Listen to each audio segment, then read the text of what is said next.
ಎಲ್ಲರಿಗೂ ನಮಸ್ಕಾರ. ಕಿರಣ ಸರಸ್ವತಿ ಯೂಟ್ಯೂಬ್ ಚಾನಲ್ಗೆ ನಿಮಗೆಲ್ಲ ಆತ್ಮೀಯವಾದ ಆದರದ ಸ್ವಾಗತ. ಗೌತಮ ಬುದ್ಧ ತನ್ನ ಶಿಷ್ಯರಿಗೆ ಯಾವತ್ತೂ ಶಾಂತವಾಗಿರಲು ಹೇಳ್ತಾ ಇದ್ರು.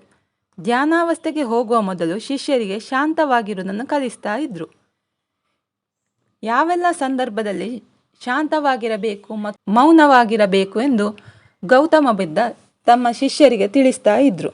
ಅಂತಹ ಒಂದು ಸಂದರ್ಭಗಳಲ್ಲಿ ಇದು ಒಂದು. ಯಾವಾಗ ಒಬ್ಬ ವ್ಯಕ್ತಿ ನಮ್ಮ ಭಾವನೆಗಳನ್ನು ಅರ್ಥ ಮಾಡಿಕೊಳ್ಳುವುದಿಲ್ಲವೋ ಅಥವಾ ಅರ್ಥ ಮಾಡಿಕೊಳ್ಳುವ ಪ್ರಯತ್ನ ಪಡುವುದಿಲ್ಲವೋ ಅಂಥವರ ಜೊತೆ ನಾವು ಮಾತನಾಡದಿರುವುದೇ ಒಳ್ಳೆಯದು. ಇನ್ನು ನಾವು ಮಾತನಾಡುವಾಗ ಯಾರು ಗಮನವಿಟ್ಟು ಕೇಳುವುದಿಲ್ಲವೋ ನಾವು ಅಂತಹ ವ್ಯಕ್ತಿಗಳ ಮುಂದೆ ಸುಮ್ಮನಿರಬೇಕು. ಯಾಕೆಂದರೆ ಈ ರೀತಿಯ ಜನರಿಗೆ ನಮ್ಮ ಭಾವನೆ ಮತ್ತು ದುಃಖದಿಂದ ಯಾವುದೇ ವ್ಯತ್ಯಾಸವಾಗುವುದಿಲ್ಲ. ಈ ರೀತಿಯ ಜನರಿಗೆ ನಮ್ಮ ಗುಟ್ಟುಗಳನ್ನು ಹೇಳಿಕೊಳ್ಳುವುದರಿಂದ ನಂತರ ಪಶ್ಚಾತ್ತಾಪ ಪಡಬೇಕಾಗಬಹುದು. ಅದಕ್ಕೆ ನಮ್ಮ ಮನಸ್ಸಿನ ಮಾತನ್ನು ಪ್ರತಿಯೊಬ್ಬರಲ್ಲಿಯೂ ಹೇಳಿಕೊಳ್ಳಬಾರದು. ಯಾವಾಗ ಮುಂದೆ ಇರುವ ವ್ಯಕ್ತಿ ನಮ್ಮ ಮಾತನ್ನು ಸರಿಯಾಗಿ ಕೇಳಿಸಿಕೊಳ್ಳುತ್ತಾರೋ ಅಂತಹ ಸಂದರ್ಭದಲ್ಲಿ ಮಾತ್ರ ನಾವು ಅವರ ಜೊತೆ ಮಾತನಾಡಬೇಕು. ಇನ್ನು ಯಾವಾಗ ಒಬ್ಬ ವ್ಯಕ್ತಿ ತನ್ನ ದುಃಖವನ್ನು ಹೇಳಿಕೊಳ್ಳುತ್ತಾರೋ ಅಥವಾ ಏನಾದರೂ ಕಷ್ಟಗಳನ್ನು ಸಮಸ್ಯೆಗಳನ್ನು ಹೇಳಿಕೊಳ್ಳುತ್ತಾರೋ ಆವಾಗ ಇದರ ಅರ್ಥ ಅವರು ನಮ್ಮನ್ನು ತನ್ನವರು ಅಂದುಕೊಂಡಿರುತ್ತಾರೆ.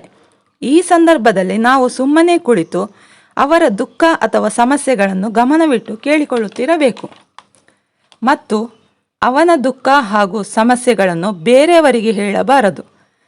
ಅವನು ತನ್ನ ಸಮಸ್ಯೆಗಳಿಗೆ ಸಮಾಧಾನ ಅಥವಾ ಪರಿಹಾರ ಸಿಗುತ್ತದೆ ಎಂದು ಹೇಳುವುದಿಲ್ಲ. ಬದಲಿಗೆ ಮುಂದೆ ಇರುವವರು ತನ್ನ ಮಾತನ್ನು ಅರ್ಥ ಮಾಡಿಕೊಳ್ಳುತ್ತಾರೆ ಎಂದು ಹೇಳುತ್ತಿರುತ್ತಾನೆ. ದುಃಖ ಹಂಚಿಕೊಳ್ಳುವುದರಿಂದ ಕಡಿಮೆಯಾಗುತ್ತದೆ.